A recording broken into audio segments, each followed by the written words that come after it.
Hello, I hope you're doing well. Welcome back to another esports news episode. We hope you guys all enjoy. A lot of great stories in today's episode, and as always, all of the segments will be timestamped down below. So as always, let's get into it.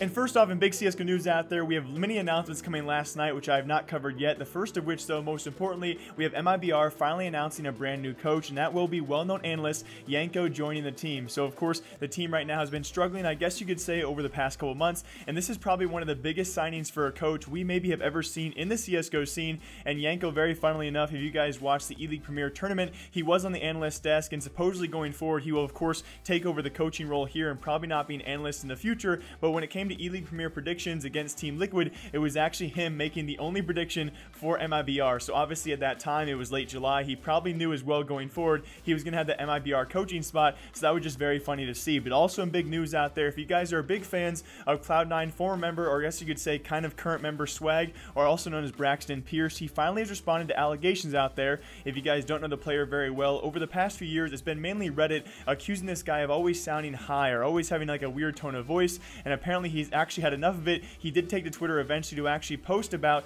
why he has that, I guess you could say, more of a slurred voice, and actually a very breaking story here that no one really knew about, not that I knew about, or many people actually knew this was coming out of him. And apparently when he was younger, he actually was shot at some point in the head, and that is why, not a full-on speech impediment, but that's why his speech is the way it is. So he kind of got fed up with Reddit responses out there. Reddit, as of the past few months in the CSGO scene, being a bit toxic, and he took to Twitter to actually clarify that. But also, in other news regarding around Brax, we actually had the real Motor2K. I know a lot of you guys who are not even fans of CSGO know who Motor2K is.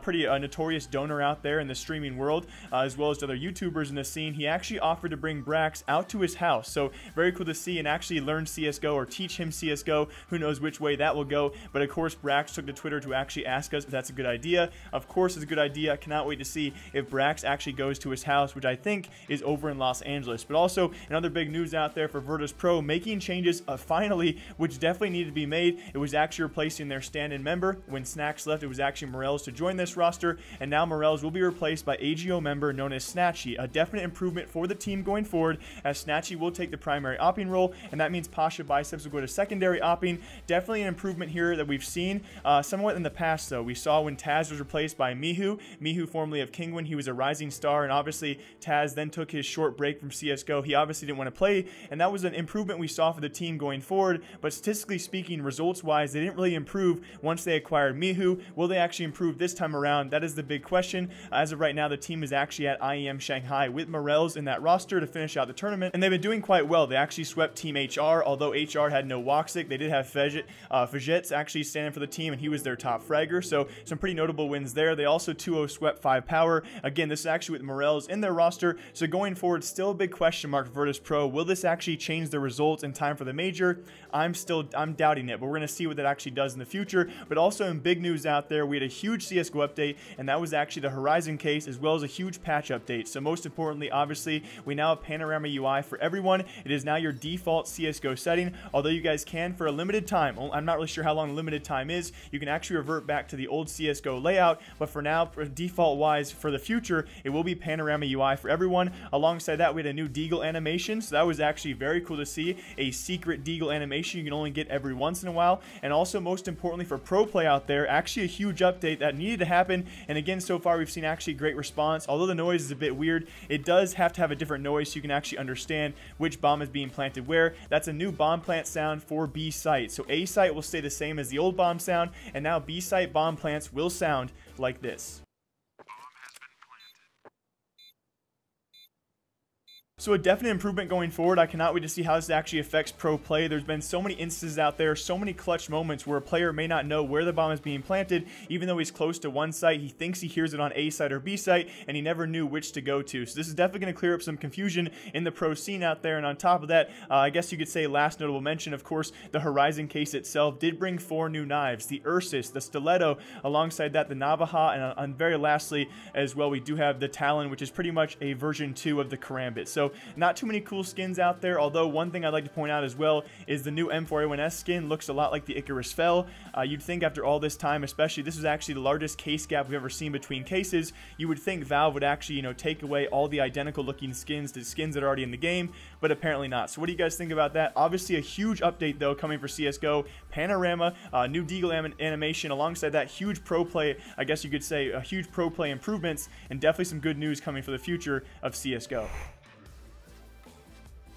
And also pretty big Dota 2 news out there before we get into the bugged rates of the cases, which Valve did respond to in breaking news. But on top of that, we do have their actual new deck game coming out, the card game to hopefully compete with Hearthstone, and that will be the card game, of course, known as Artifact. We actually had a few leaks out there thanks to Zyclops in the scene. It was actually back a couple weeks ago where he leaked the deck builder for this game, which will be called Artifact, and apparently it will be, of course, a Steam game, Steam being owned by Valve and vice versa. We actually have apparently a reported price of just about $20 for the game, so hopefully going to be not too expensive for people to try out. I myself will definitely be trying out the game, and I cannot wait for its future. Will it compete with Hearthstone though is the real question out there. So we're going to see actually as well, if you guys are going to be attending PAX West in late August, it will be pre-released there for you guys to try out, but official release is actually aimed for late November on Steam, so I cannot wait for that. But also in bigger news out there, we actually had Valve respond to the bugged case rates, of course that being for Immortal Treasure 3, which did drop just 3 days ago. There was a whole mess of backlash out there, a whole, I guess you could say, slew of comments on the Reddit forums, just on the game in general,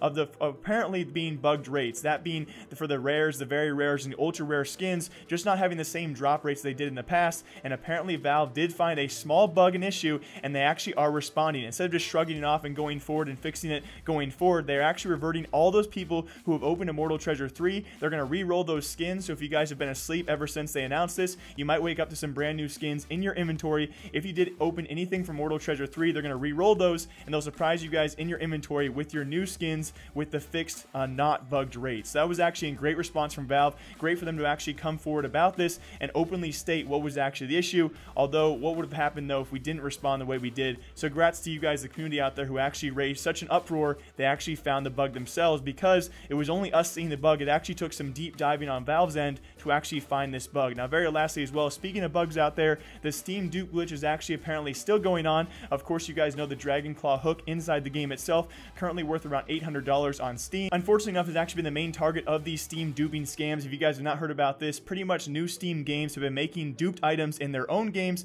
which look just like and actually mimic the appearance as well as the title of other expensive items in other games. Unfortunately, the Dragon Claw hook was actually one of those victims, so if you guys were one of those few people out there lucky enough to own such a valuable skin, you might have been scammed in several trades out there. Now Valve is actively working to reimburse anyone who was scammed, but even more importantly going forward, Valve is doing a great job this week. With CSGO, we had Panorama UI come out. With this, they also respond to the bugged Dota 2 Immortal Treasure 3 cases. And very lastly as well, they are now working actively to actually fix these trade scams in the future. And in the future, I think they're going to try and warn us in these scams as well. As we have more and more Steam games come up, I think the first thing they're going to try and do throughout these Steam scams is when you're trading with someone who is trading you an item that you've never played the game before, they will warn you. So that way, if the item is duped and it actually says it's from, let's say, TF2, the Golden Pan, or it's the Dragon Claw hook from Dota 2, and they can actually mimic that as a game developer, and they can make you think it's an actual Dota 2 or TF2 item. The actual Steam client though will tell you, hey, you were trading with someone that has an item that is not a game you've ever played before.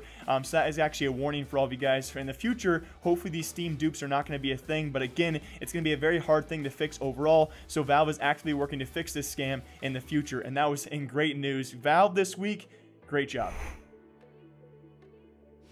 And also in some crazy Fortnite news out there, brought to us by the Bleacher Report, guys. I don't really know where I stand on this article, so I'd love a comment down below what you guys think about this. Kind of in breaking news brought to us by them over there. The full article will be linked down below, as they worked with several people, including Times newspaper. On top of that, apparently parents out there, you know, when you were a kid, you maybe were being taught guitar lessons or piano lessons. Apparently kids out there nowadays are having their parents pay for their Fortnite lessons. And yes, it's actually a thing. Despite the stereotypical comments, I had to read the comments, and again, the article article will be linked down below for all of you. You had to expect this as well. All the people out there saying, oh, get some sun, or I love the one comment like, go throw rocks in a pond, as if that's maybe better than sitting down and actually playing a video game you enjoy. But still, those stereotypical comments will always be around. I do want to actually actively debate and leave a comment down below what you guys think about this, because when I first heard this and actually read the title without even reading into it further, it made immediate sense. I mean, how many lessons out there were you taught as a kid? How many football camps, baseball camps, basketball camps did you go to? Where do you still play those actual games? I mean, I myself, I was sent to numerous football camps, and look at me, I'm obviously not a football player anymore. So what would have happened though if my parents actively invested into something I actually enjoyed, and that being video games? And now again, there's going to be obviously the other side of this story. Kids do need to go outside and have fun and socialize, but with all the money right now in the Fortnite scene, this is definitely a topic that brings a lot of debate, and with it a lot of attention. So what do you guys think about that? Parents apparently paying for their kids to have Fortnite lessons. It might be a smart choice, especially with the skirmish series going on, which of course is our next story, guys. We head into week 4 of the skirmish series, which will be a solo event, and that does mean the first person to 8+ points will actually win the event itself. A victory is 2 points, second and third place is 1 point, and on top of that, most eliminations in all the games, that's going to be 1 point to that person, and alongside that, a $50,000 prize. So that's going to be going on tonight. I will definitely be watching that series. It's kind of like last week's event, which is a duos event, first one to 13+ points, so kind of similar to that, but this week will be solos, and I cannot wait to watch. But that was in big Fortnite news. Oh, parents. And also in big League of Legends news out there, I do need to talk about this. A great interview by Invent Global. This article will also be linked down below for all of you, and that was actually with Piglet. If you guys don't know Piglet, of course, a very well-known name a couple years ago, especially with his SKT time as well as his time with Team Liquid. And of course, this split in this season, definitely a fall-off for the guy. He's actually been taking place on Clutch Gaming Academy, most recently last weekend as well. Probably this weekend, hopeful to actually be on that main roster. Although they were handed 2 losses last weekend, you could say he definitely, I guess you could say, on the rise once again. Hopefully going to be at least a glimpse of his former self. But also in big news, an article that definitely caught headlines and definitely caught eyes is of course when he said that apparently one person out there ruined his entire year and maybe his entire career. So of course the questions have now swelled about this. I would love to hear what you guys think, because you have to look at his past as to who he's actually played with, who he potentially could play with in the future, to maybe analyze what exactly is going on here, because there's some big words in an article that definitely made us kind of sad to read. The fact that he even openly admitted he was crying, he was drinking for almost a month after this did happen, and the fall off did begin when he was actually announced for the Clutch Gaming Academy, which is certainly, as a former SKT and Liquid main roster member, is a big fall off for anybody, and he definitely saw a downslide statistically as well. And it really does make you question exactly who this team could be, or who this player or manager could be, because we do assume as of right now, he also said in the article itself, he did want to play or had a promise or an offer for a Korean team out there, so it makes you question it most likely will be a Korean player or manager or team owner who actually might have ripped him off. So the first question out there was it Steve from Team Liquid? I really highly doubt that. He does say he wanted to play for an LCK team, so we're going to assume it's probably a Korean member out there who did kind of, in his own words, screw him over. So then it goes to Gakoma, of course, former SKT member himself, and Gakoma, the current SKT coach. You maybe think maybe he was trying to return to that team and they promised him a trial or a period of play with them. And then it also goes to other questions. You know, you look at his scrims over the past year, he was scrimming with people like Marin from A Freak of Freaks, so maybe he was a manager and owner over there. But overall, the big debate right now and the big question is to who actually screwed him over. And again, you also have to analyze as well, did they really screw him over? It was just, in his own words or the translated words in this interview, it was a promise of play, a promise of opportunity, and it really makes you question as to why he waited so long, so deep before, of course, the deadline to actually announce those rosters, why he waited so long to actually then go and say, hey, by the way, North American teams, I'm open, my offer is no longer for LCK. It really does make you question the whole circumstance and lack of communication, and was that offer really on the table? But also, bouncing off that, guys, you can leave a comment down below what you think. We also have Reddit mods for League of Legends announcing some big news, and that is actually any gambling articles out there related only to gambling will be banned and actually deleted immediately, and they will be banned if they actually repeatedly post about gambling. So that's actually a great thing to see as well. I know, of course, if you're dealing with a younger adolescence or younger audience out there, it does make sense. But also, very lastly as well, earlier this week we did find out that Riot Games themselves have actually trademarked and copyrighted the term pentakill. That means games like Smite, alongside that the League of Legends notorious ripoff Mobile Legends, can actually use pentakill in their games, but they must use it with the space in between, as Riot Games themselves have officially trademarked the word as one word, that being pentakill. So Mark Merrill, props to you.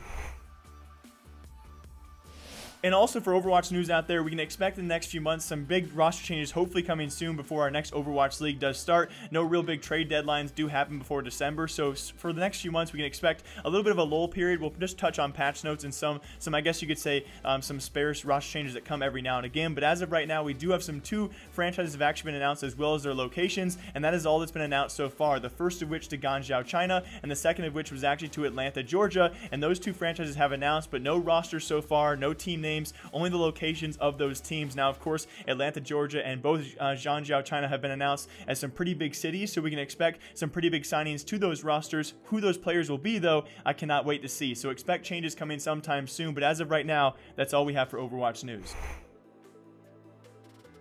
And also in big Rocket League news out there, expect some bigger news in the next few weeks as our regional qualifiers do wrap up. First of all, out of the Western region, it will be G2. Alongside them, Momentum, Applesauce, and Sizzle will be your 4 teams at the Western regional qualifier. Only one team can grab the spot as of right now. In my own opinion, G2 probably your favorite with Kronovi alongside Rizzo leading the way over there. And again, that actually will wrap up sometime shortly. But alongside that, this weekend though, actually earlier than the West regional, which will be next weekend, we do have the Central regional qualifier, and that will be teams that have some heavy hitters here as well. We do have Cloud9, EG, Seoul, and alongside them the Ducks, and they will compete for that 1 central spot. As of right now, Cloud9 arguably your favorite team going into this based off the open qualifier. Cloud9 dropping 0 matches in all 3 of their matches. They did actually sweep those teams 3-0 in every single match, so kind of crazy to see. Cloud9 will probably lead the way and be your favorite in the Central Regional. That'll be this weekend wrapped up, and alongside that the Western Regional will wrap up the following weekend. So some big news coming soon, hopefully for the Universal Open, as these teams have been solidifying their spots going forward. Now on top of that, some roster change news out there. You guys can expect some intermittent changes going on. Of course, we had our roster trade,